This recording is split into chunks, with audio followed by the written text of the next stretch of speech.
Vous savez que les trois pays sont engagés depuis un mois dans des opérations diverses dans le cadre de la lutte antiterroriste. Donc je pense que cette alliance-là est venue conforter le mouvement d'ensemble et donc formaliser ce que les trois pays sont en train d'effectuer comme travail au niveau du fuseau donc des trois frontières. Maintenant, vous voyez que c'est totalement différent de ce qu'a été le G5 Sahel, parce que le G5 Sahel, de mon point de vue, n'existe plus. Le G5 Sahel a été créé, et on a mis pratiquement la charrue avant les bœufs.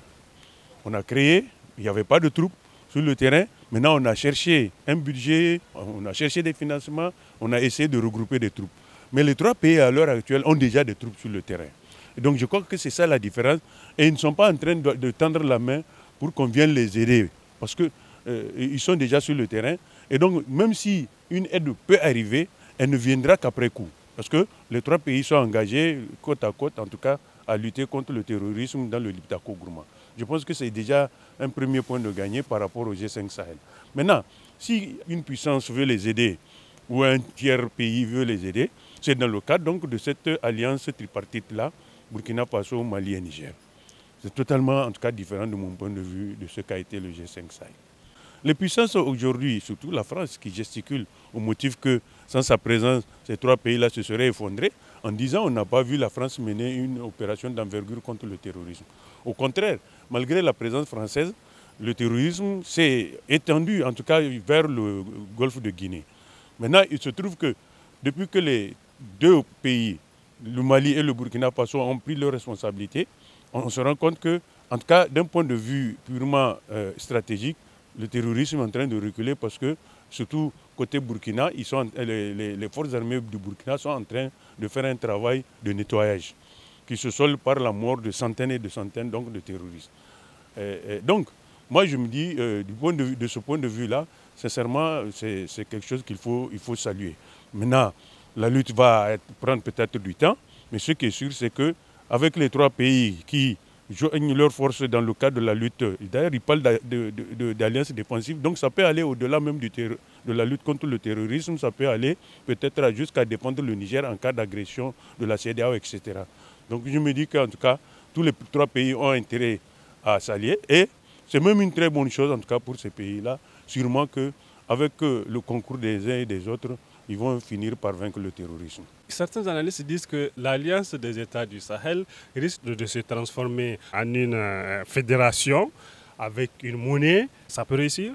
Oui, mais vous savez que le Mali, jusque dans les années 80, avait sa propre monnaie. Le Mali n'était pas dans la zone CFA. Je ne sais pas quelle mouche a piqué Moustraoré à revenir dans le CFA, au point où aujourd'hui, dans le cas de la CEDEAO, on impose aux gens des embargos et puis des restrictions de circulation monétaire. Si ces trois pays-là s'allient, et moi je suis persuadé que ça va aller au-delà de ces trois pays, pourquoi pas avec l'Algérie, pourquoi pas avec la Guinée, ainsi de suite. Donc je me dis que, en tout cas, il risque de sonner même le glas de la CEDEAO, parce que la CEDEAO, en réalité, depuis les années 90, a perdu de vue les objectifs pour lesquels elle a été créée, c'est-à-dire permettre la fluidité donc, de la circulation des personnes et des biens, etc. Aujourd'hui, elle s'est transformée en un conglomérat qui défend uniquement les chefs d'État en cas de coup d'État. Donc je me dis que, en tout cas, de ce point de vue-là, il faut sûrement saluer ce qui se passe. Dans tous les cas, quelle que soit l'issue de ce qui se passe, la France est perdante dans ça. Parce que, vous voyez, en réalité, ces pays au départ n'étaient pas pour aller vers la Russie. Ce sont les maladresses, les incompréhensions, les agissements paternalistes de Macron qui ont poussé ces pays-là à aller donc vers une puissance qui n'était pas une puissance installée dans la région depuis des décennies, en l'occurrence la Russie.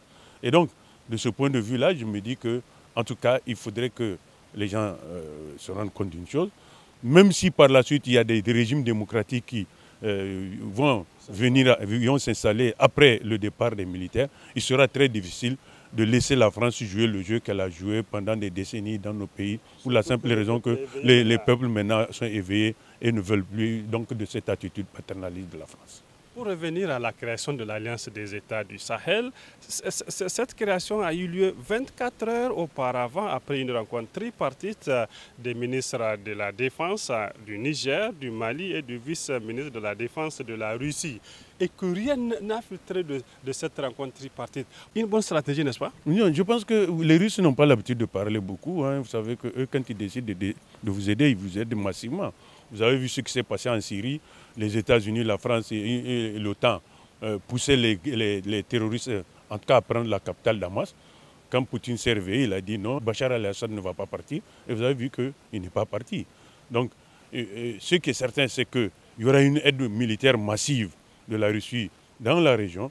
Je ne pense pas que ce soit simplement en s'appuyant sur Wagner, mais ce sera surtout en s'appuyant sur des instructeurs qui vont sûrement apprendre à nos soldats le maniement des armes. Moi, je me dis qu'il y a un blackout autour de la rencontre, simplement parce que sûrement que ça touche à des secrets, à des trucs confidentiels.